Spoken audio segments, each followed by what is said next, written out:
오늘도 우리 주님의 은총과 평화가 저와 여러분 가운데 함께 하시기를 바랍니다. 평화에 대한 소식 인사를 먼저 시작을 했는데요. 사실 지난 주간에 우리 안에 평화를 깨뜨리는 그런 뉴스, 그런 소식들이 있었습니다. 우리의 눈과 귀를 빼앗은 뉴스는 단연 유명 연예인들이 연루되었던 성범죄 사건에 관한 뉴스였습니다. 연예인들의 스캔들이나 일탈이 어제 오늘의 일은 아니죠. 그러려니 하고 넘어갈 수도 있겠습니다만, 그런데 이번에는 정말 그 범죄의 내용으로 드러나는 그 이야기들이 너무 추악하고 또 충격적이어서 그냥 그 뉴스를 보고 듣는 것만으로도 너무 낯뜨겁고 또 한편으로 너무 민망할 정도였습니다. 그동안 우리 사회가 또 우리가 얼마나 사람을 물건 취급하고 또 때로는 성을 상품화하는 일에 그것을 이렇게 묵인해 왔지 않았는가. 새삼 그런 생각을 해보게 됩니다. 비단 연예인들만의 문제는 아니겠죠. 드러나고 있는 정황을 보니까 추악한 이 범죄의 사실에 이것을 비호해주는 세력도 있었다고 합니다. 또 최근에는 또 사회 지도층이라고 하는 이들의 옛 성추문 사건이 다시 재조명되고 있기도 합니다. 아무리 봐도 우리 사회가 너무 많이 병들어 있다는 생각을 해보게 됩니다. 우리의 삶은 어떻습니까? 사실 이러한 어두운 사회 현실들을 대하면서 목회자의 한 사람으로 또 그리스도인으로서 참으로 부끄러운 것은 예전에는 이 세상을 향해 나름 도덕적인 기준을 제시하고 또 도덕적으로 어떻게 살아가는 것이 참 바른 삶인가 그 삶의 기준을 제시하고 바른 삶에 대한 도전을 해왔던 것이 바로 교회와 우리 그리스도인들이었는데 오늘 우리들의 모습은 너무 무기력해져 있다고 하는 것입니다. 뭔가 세상을 향해서 그 비슷한 소리를 낼라 치면 정말 니들이나 잘해라는 말을 들을 수밖에 없는 그러한 현실입니다. 그도 그럴 것이 일반 세상 사람들과 별반 다를 바 없이 자기 욕심과 욕망에 충실하게 삶을 살아가고 있기 때문일 것입니다. 여기에 한몫 아니 한 두몫은 더해서 이 땅 가운데 선교적인 교회로 부름받은 이 땅의 많은 교회들이 본래의 소명을 망각하고 마치 하나님의 영광을 앞세우는 것 같지만 실제로는 자기의 교회의 몸짓을 불리거나 자기 교회의 이름을 높이려는 데 훨씬 더 관심을 기울이고 있는 것이 오늘 또 우리 교회 현실이기도 합니다. 지난주 저희 교회에 별내 지역에 한 두 분 우리 교회와 함께 협력하고 있는 목사님 네 분이 찾아오셨는데요. 함께 식사를 하면서 이런저런 사역 얘기도 하고 또 이런저런 이야기를 나누는 가운데 우리 지역에 있는 한 교회의 이야기를 하셨습니다. 아마 1000석 정도 예배 좌석이 있는 교회니까 굉장히 큰 교회겠죠.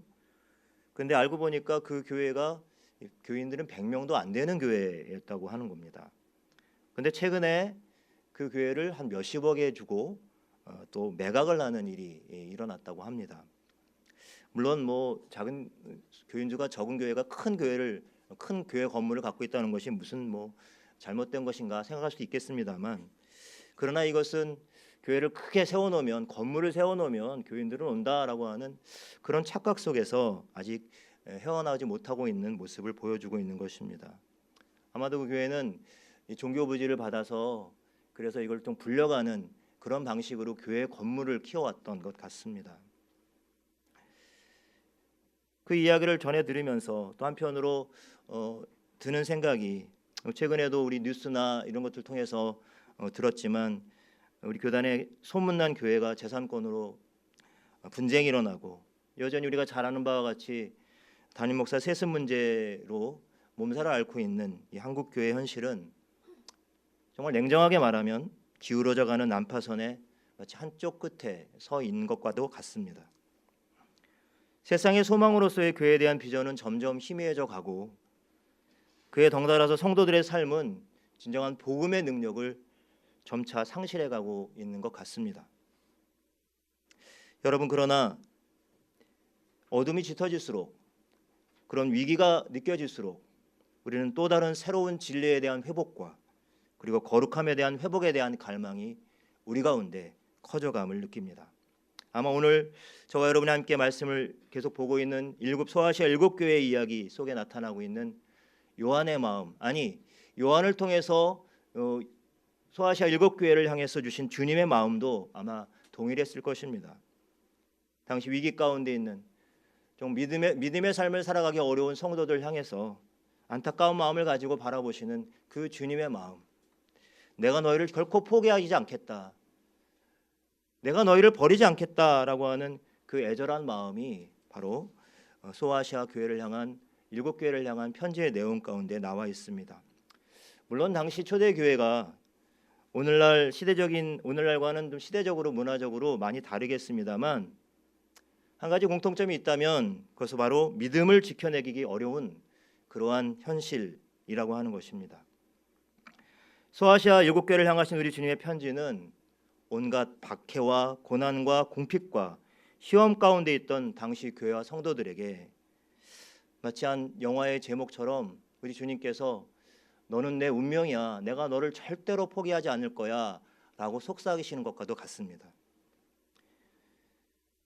교회와 나의 사랑하라고 하는 주제로 소아시아 교회에 주님께서 보내신 이 편지의 내용, 이 말씀을 한 교회별로 한 주 한 주 살펴보았는데요. 오늘 이제 네 번째 가운데쯤 와 있습니다. 두아디라 교회입니다. 우리 주님께서는 교회를 핏값 주고 사셨습니다. 그만큼 소중한 존재로 바라보고 계시다고 하는 것입니다. 기도하기는 이 소아시아 교회를 향했던 이 주님의 말씀, 이 말씀이 오늘 저와 여러분 가운데 선포되어질 때 비록 교회의 현실이 그리 낙관적이지는 않고 우리가 살아가면서 수없이 주님의 사랑과 능력을 의심하게 되는 현실을 마주 대할지라도 우리 주님께서는 결코 그 핏값 주고 사신 주님의 교회를 포기하지 않고 버리지 않을 것이라고 하는 확신과 담대함을 가질 수 있기를 바랍니다. 오늘 주님의 편지를 네 번째로 받은 두아디라 교회는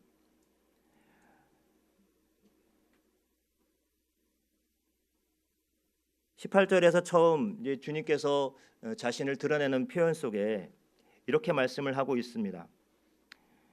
그 눈이 불꽃 같고 그 발이 빛난 주석 같은 모습을 하고 계시죠.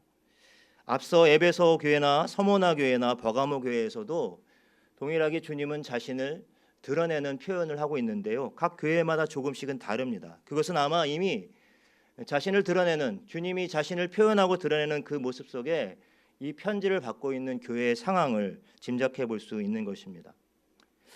예를 들면 에베소 교회에서는 7뼈를 붙잡고 7 금촛대 사이를 거니는 이로 주님이 자신을 드러내고 나타내십니다. 그것은 바로 교회의 주인이 바로 우리 주님이심을 나타내는 것이죠. 첫 번째 교회이기도 하고요. 그래서 7교회뿐만 아니라 7교회는 모든 주님의 몸된 교회를 의미하고 있습니다. 그 주님의 몸된 교회를 주님이 주인 돼서 다스린다라고 하는 그런 의미로 자신을 표현하고 있습니다. 서머나 교회에서는 처음이요 마지막이요 죽었다 살아나신 이라고 자신을 드러내고 있는데요. 서머나 교회에서 말씀을 드렸을 때 서머나 교회는 그런 로마의 박해뿐만 아니라 실제 자체적으로 경제적으로 굉장히 궁핍해서 정말 굶어 죽을 만큼 그러한 가난으로 생명의 위협을 느끼는 성도들을 향해서 우리 주님께서 자신이 부활과 생명의 주님으로 나타나시고 자신을 드러내신 것입니다. 그리고 버가모에서는 좌우의 날선검을 가지신 이라고 자신을 표현하셨는데요. 바로 발람과 니골라당이라고 하는 거짓 교사들의 가르침을 심판하시는 진리의 주님으로서 그렇게 자신을 드러내셨습니다. 이에 비해서 오늘 그 눈이 불꽃 같고 그 발이 빛난 주석 같은 모습으로 하나님의 아들로 자신을 드러내신 주님은 바로 하나님의 시선, 하나님의 안목으로 또 하나님의 전능하심으로 이 두아디라 교회가 행하는 모든 일들을 아주 세밀하게 처음부터 끝까지 바라보고 살피시는, 두루 살피시는 그러한 주님으로, 그러한 하나님의 아들로 자신을 나타내신 것입니다. 단지 눈에 보여지는 화려한 모습이나 잘 갖추어진 조직을 보시지 않고 그 교회를 움직여가는 그 중심과 그 내면을 주님께서 하나님의 시선으로, 하나님의 안목으로 바라보신다라고 하는 것이죠. 그리고 그 안에 두아디라 교회 성도들의 희생과 섬김의 동기까지 세밀하게 살펴보신다고 하는 말씀입니다. 이렇게 두아디라 교회를 두루 살피신 주님께서 먼저 하신 말씀은 칭찬의 말씀입니다. 이 두아디라 교회는 어떤 칭찬을 받았습니까? 여러분, 에베소 교회에서도 비슷하게 사랑과 믿음과 섬김과 인내라는 이 두아디라 교회의 독특한 아름다운 신앙적인 덕목들이 있습니다. 이 덕목들을 칭찬하고 계신데요. 근데 에베소 교회에서는 교회에 대해서는 처음 사랑을 버렸다라는 책망을 하셨지만, 오늘 두아디라 교회에는 나중 행위가 처음 것보다 많다는 칭찬을 듣게 됩니다. 여러분, 19절 말씀을 같이 한번 읽어볼까요? 19절 말씀 같이 읽겠습니다. 시작. 내가 내 사업과 사랑과 믿음과 섬김과 인내를 아노니 내 나중 행위가 처음 것보다 많도다. 아멘.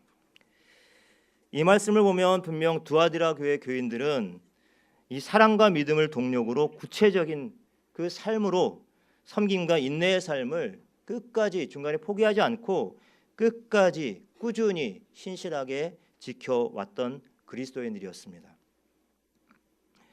사랑과 믿음, 섬김, 인내라는 덕목과 관련해서 정말 주님이 이 두아디라 교회와 성도들을 칭찬하신 그 삶의 모습, 그 삶의 모습을 이렇게 한번 짐작해 보았습니다. 아마 이 두아디라 교회 성도들은 살다가 누군가를 향한 미움이 마음속에서 불쑥불쑥 솟아오를 때 그 미움에 굴복하지 않고 사랑을 선택한 사람들이었습니다.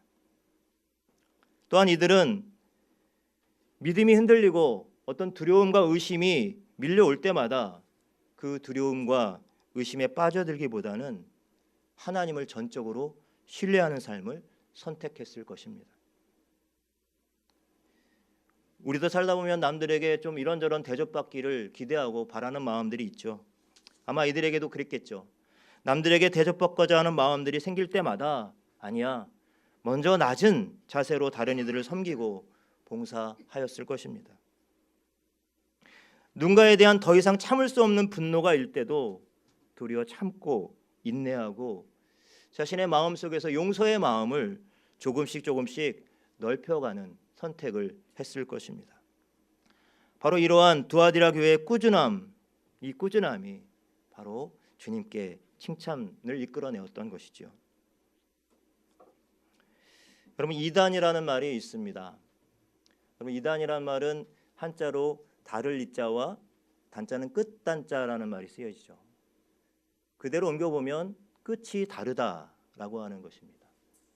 사실 시작할 때도 사실은 이단이 비슷해 보이잖아요. 그러나 그것들이 시간이 지나갈수록 끝이 달리 다른 쪽으로 가게 되어 있는 거죠.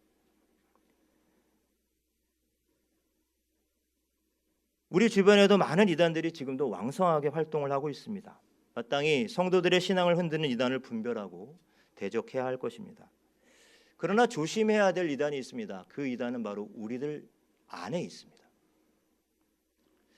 나름 거룩하고 선한 동기를 가지고 하나님을 위해서 또 주를 위해서 또 뭔가 의미 있고 가치 있는 일을 위해서 해야지라고 시작을 했는데 중간에 변질되고 처음에 그런 선한 동기와는 다른 결과들을 가져올 경우들이겠죠. 많은 주님의 공동체들이 무너지고 또 목회자들이 무너져 나가는 그러한 일들이 바로 여기서부터 나오죠. 그래서 주님의 교회와 성도들은 우리 안에 있는 그 처음의 동기와 끝이 달라지는 그 이단을 경계해야 될 줄로 믿습니다. 그런 의미에서 꾸준함과 한결같음 그리고 신실함으로 처음 행위보다 나중이 더 나았다는 칭찬을 받은 이 두아디라 교회, 두아디라 성도들은 바로 저와 여러분 우리들의 모범이 되는 것입니다. 그런데요, 이렇게 칭찬받은 두아디라 교회였지만 이 교회도 문제가 있었습니다. 주님은 이 두아디라 교회를 자칭 선지자라 하는 여자 이세벨을 용납했다라고 꾸짖고 계십니다. 여러분, 이세벨이 누구인지 기억나십니까? 이세벨이라고 하는 인물은 이스라엘의 왕이었던 아합 왕의 바로 왕비였죠. 시돈의 딸 페니키아의 공주로 이 이세벨이 아합에게 시집을 와서 결혼을 하고 나서 왕비가 된 다음에 온갖 바알과 아세라 우상 신상을 갖고 들어오게 됩니다. 그래서 우리가 잘 아는 엘리야의 갈멜산에서의 아세라와 바알 선지자의 대결이 나오게 되는 것이죠. 이렇게 과거 이세벨 왕비가 가지고 들어온 우상과 그 우상을 따르는 음란한 행위들로 인해서 이스라엘 공동체에는 분란이 생겼던 것이죠. 그 과거의 역사들을 지금 염두에 두고 지금 성경은 두아디라 교회를 미혹한 길로 이끌고 있는 사람을 바로 그 이세벨이라고 부르고 있는 것입니다. 이 이세벨이라는 여인은 선지자를 자칭했습니다. 여러분, 선지자라고 하는 것은 이 표현은 뭔가 이 남다른 어떤 영적인 체험을 한 사람, 보통 사람이 아닌 거예요. 그래서 누군가에게 그런 영향력을 미칠 수 있는 사람인 것이죠. 자기가 경험한 그 체험을 통해서 이것이 진리야, 이것이 길이야 라고 그렇게 영향력을 미칠 수 있었던 사람이었습니다. 그러나 이 이세벨의 동기가 선하지가 못했습니다. 그렇게 결국 그 끝이 좋지 않았습니다. 이 이세벨은 자신의 남다른 경험을 토대로 공동체 안에서 우리 자신의 영향력을 끌어올리려고 했습니다. 가끔 교회 공동체 안에서도 우리가 뭔가 남다른 특별한 은사를 가지고 계신 분들이 있어요. 네, 그렇죠? 그런데 그 은사를 가지고 있는 것들을 은근히 이렇게 포스를 이렇게 은근히 이렇게 자랑하고 은근히 그 포스를 뿜어내는 분들이 있습니다. 자신은 남들이 보지 못하는 것을 보고 남들이 없는 능력이 있음을 은근히, 노골적으로 아니고요, 은근히 과시합니다. 여러분, 하지만 우리가 기억해야 할 것은 아무리 죽은 자를 일으킬 만한 은사를 받았어도 마음에 허영심이 자리 잡고 있으면 결국 자신도 망치고 다른 이들도 함께 해치게 됩니다. 여러분, 기억해야 합니다. 하나님이 주신 모든 은사는 오직 성도들을 온전케 하고 돌보고 섬기기 위해서 하나님이 우리에게, 때론 공동체에게 주신 선물인 것을 기억해야 할 것입니다. 자신의 영향력을 강화시키기 위해서 주신 것이 아님을 기억하고 정말로 겸손하게 그러나 적극적으로 활용해야 할 것입니다. 불행히도 오늘 본문의 이세벨로 지칭되는 이 여인은 자신의 이 남다른 체험, 이것을 이용해서 두아디라 교회 교인들을 잘못된 길로 이끌고 갔습니다.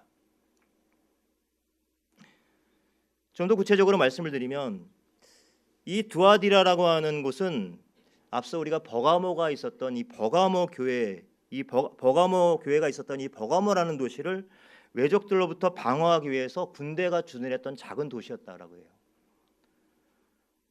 이곳에는 빵과 염색, 가죽, 의복, 요리, 구두, 구리 등의 여러 가지 이 직종들의 일종의 어떤 직군들이 모여 있는 조합, 그 길드를 형성하고 있었습니다.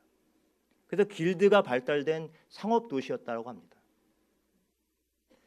그래서 이곳에 살아갔던 그리스도인들은 자신의 생업을 위해서 대개는 이러한 길드에 가입을 했었다고 그래요. 근데 문제는 이 길드에 가입하는 것으로 끝나는 것이 아니라 이 길드에 가입할 때 그 길드마다 조합의 그 신이 있었다는 것입니다. 수호신을. 아마 로마 문화에 있었으니까요. 그래서 이 길드원들이 함께 이 조합의 이 길드의 수호신에게 종교적인 제의를 했어야만 했던 것입니다. 대부분 여러분 아시지만 이 종교적인 당시의 제의는 우상을 숭배하고 음행의 형태를 띠게 되어 있습니다. 그 성전에 가면 그 여사제들이 있어서 여사들과 음행을 해야 되는 것이 종교적인 제의였습니다. 만약에 이 종교적인 제의를 거부하면 이 길드에서 탈퇴당할 수밖에 없었어요. 그리고 그 결속에 깨어지고 그래서 어떤 생업을 잃거나 불이익을 받을 수밖에 없는 그런 현실적인 문제들이 있었던 것입니다. 그냥 적당하게 그 길드원으로서 그 종교적인 제의에 타협하고 그냥 받아들이면 이들에게는 안락하고 안정된 생활을 보장받을 수가 있었습니다. 추측컨대 모든 성도들이 한결같이 부도덕한 종교 제의를 선택하지는 않았을 것입니다. 바로 무엇이 옳은가, 어떻게 해야 하는가, 무엇을 선택해야 하는가, 이러한 복잡한 고민이 나름 그 삶 속에 있었을 것입니다. 기도도 했겠죠. 그런데 바로 그 사이를 파고들어서 그 믿음의 길에서 우리가 결단하고 때로는 직면해야 될 어떤 도전과 희생을 회피하고 그냥 편안한 길이 있다. 그냥 예수 그리스도의 복음만으로는 부족하지, 좀 뭔가 신비적이고 그럴듯한 무언가가 너에게 필요하지 않느냐라고 그런 길을 제시하면서 미혹한 것이 바로 이세벨이라고 하는 여인이었던 것입니다. 여러분, 이것이 하루아침에 일어난 일이 아닙니다. 오늘 두아디라를 책망하는 말씀 속에 너희가 이세벨이라는 여인을 용납했다라는 말이 나오는데요. 이 말은 하루아침에 일어난 일이 아니라 조금씩 받아들이고 그냥 용인했다라고 하는 뜻을 갖고 있습니다. 중동 지역에는 낙타의 코를 조심하라라고 하는 전해 내려오는 이야기가 있다고 합니다. 낙타를 타고 사막을 건너는 나그네가 있었는데요. 해가 지고 날이 어두워지니까 낙타의 주인은 텐트를 치고 이 잠자리에 들었습니다. 사막에는 낮에는 해가 장렬해서 너무 뜨겁고 견딜 수 없는 그런 열기 때문에 힘든데 또 거꾸로 밤이 되고 그러면 아주 추운 날씨라고 하죠. 근데 이렇게 자려고 이렇게 잠자리에 들었는데 조금 이상한 소리가 나서 눈을 떠보니까 밖에 있던 낙타가 추위를 피해서 코를 텐트 안으로 살짝 디밀었다고 합니다. 그래서 이 나그네는 코쯤이야 괜찮겠지라고 생각을 하고 다시 잠을 청했는데요. 시간이 조금 지난 후에 느낌이 이상해서 일어나 보니까 이번에는 낙타의 머리가 텐트 안으로 쑥 들어와 있었다고 합니다. 오죽 추우면 그럴까 하고 나그네는 그대로 잠이 들었습니다. 근데 얼마 지난 다음에 무거운 것에 짓눌려 있는 것 같은 느낌에 이 나그네가 깨보니까 낙타의 그 큰 몸이 통째로 텐트 안에 다 들어와 있는 것입니다. 그래서 나그네는 결국 텐트 밖으로 밀려나서 추위에 떨며 밤을 새워야 했다는 이야기. 그래서 낙타의 코를 조심하라는 중동의 우화가 생겨났다는 것입니다.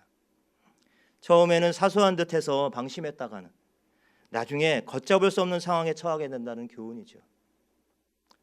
아마 이렇게 칭찬을 받았던 그러한 두아디라 교회 성도들도 그렇게까지 될 줄은 몰랐을 것입니다. 그러나 이세벨을 용납한 결과는 굉장히 참혹했던 것이죠. 결과적으로 이세벨의 미혹을 용납한 이 두아디라 교회 성도들 가운데는 하나님이 아닌 다른 신들을 섬기게 되고 타락한 길로 접어들게 되는 이들이 생겨나기 시작했습니다. 그들은 성도들이 쫓아야 할 거친 십자가의 길이 아니라 현실적으로 좀 더 편안하고 안락한 삶을 선택했습니다. 좀 쉽게 말하면 편의주의적인 신앙이죠. 예전에 제가 소개해드렸습니다만 액세서리 신앙이라는 것도 있잖아요. 액세서리를 떼었다 필요하면 떼어 붙였다가 불필요하면 떼어놓는 것처럼 마치 하나님이 필요할 때는 하나님께 매달리다가 하나님의 필요 없는 순간이라고 생각하면 금방 돌아서는 그러한 모습들, 그러한 편의주의적이고 액세서리 신앙이 이 두아디라 교회 성도들에게 찾아온 것입니다. 어떤 목사님께서 하신 말씀이 제 마음속에 많이 들어왔습니다. 기독교의 신앙에서 거칠거칠한 십자가를 제외하고 나면 그것은 한마디로 고상한 취미 생활이 될 뿐이다. 우리는 믿음의 삶을 살아가고 있습니까? 아니면 적당히 취미 생활로서 신앙을 선택하고 있습니까? 정작 우리 주님께서는 제자들에게 자기 십자가를 지고 나를 쫓으라고 말씀하지 않으셨습니까? 아무튼 주님은 이세벨과 그를 따르는 사람들에게 회개할 기회를 오늘 주고 계십니다. 하지만 결과적으로 그들은 회개하지 않았죠. 편의주의적인 신앙에 길들여진 영혼들은 좀처럼 깨어나기가 어렵기 때문입니다. 그래서 오늘 주님은 회개하지 않는 그들을 준엄하게 심판하시겠다라고 선언하고 계십니다. 섬찟한 말씀이지만 여러분 함께 같이 22절과 23절을 읽어보도록 하겠습니다. 같이 읽겠습니다.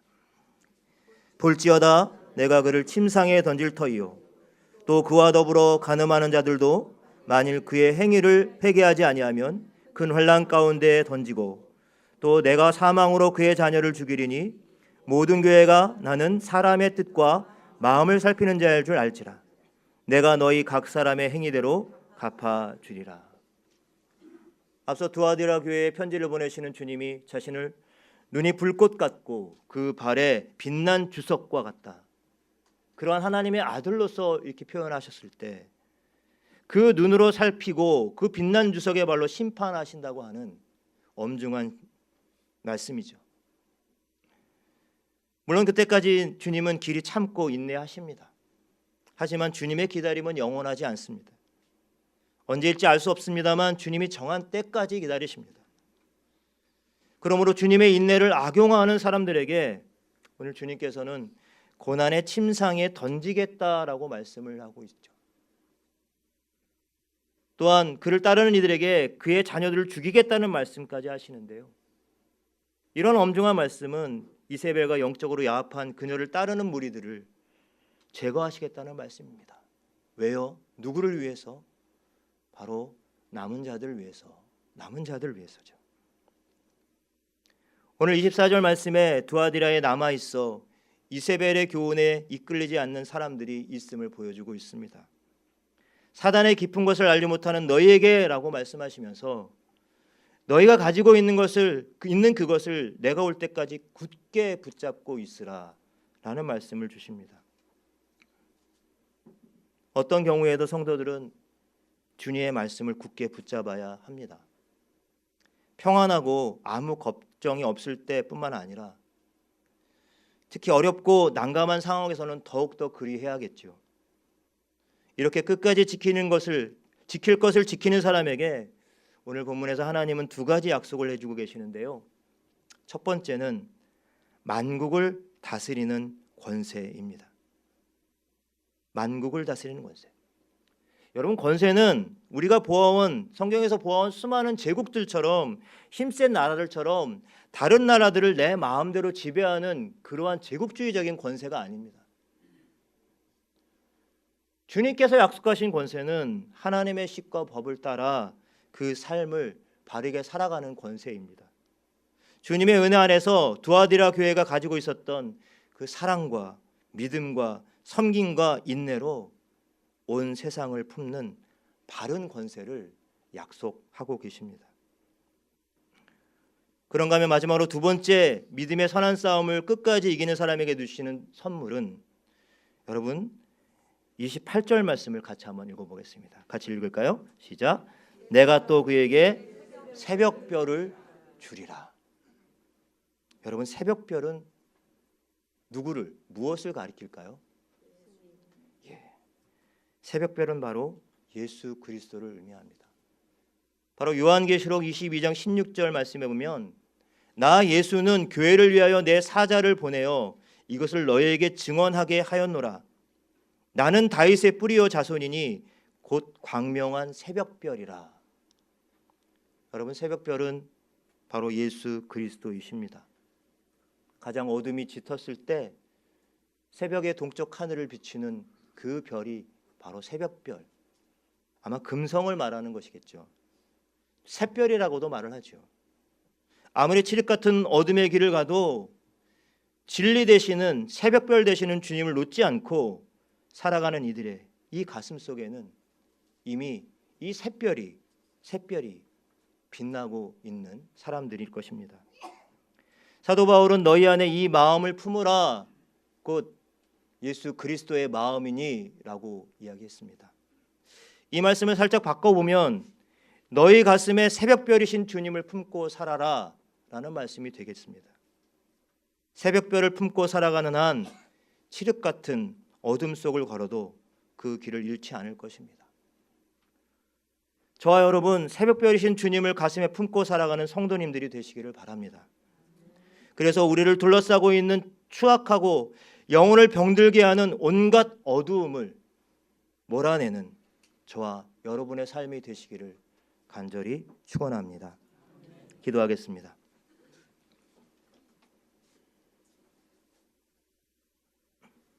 불꽃 같은 눈길과 주석 같은 발로 두아디라 교회를 두루 살피신 주님의 음성을 듣게 하시니 감사합니다. 바라옵기는 우리들도 사랑과 믿음과 섬김과 인내의 처음 행위보다 나중 행위가 더 나았다는 두아디라 교회를 향한 칭찬을 받게 하여 주시옵소서. 꾸준함과 신실함을 우리의 모범으로 삼게 하여 주시옵소서. 그러나 이세벨의 교훈이 가져다준 편의주의적인 신앙과 세상과 타협하고 진리를 훼손하는 가짜 복음에 속지 않게 하여 주시옵소서. 오직 진리 되시는 예수 그리스도를 온전히 붙잡고 살게 하여 주시옵소서. 새벽별을 품은 성도와 교회를 통해서 거짓과 우상과 음란의 영으로 어두워진 세상에 진리의 빛을 비출 수 있게 하옵소서. 먼 것을 바라보기보다 먼저 바로 나로부터 시작하여 우리 주변을 감싸고 있는 온갖 불의와 죄의 어둠을 몰아낼 수 있도록 인도하여 주시옵소서. 감사드리며 예수님의 이름으로 기도드립니다. 아멘.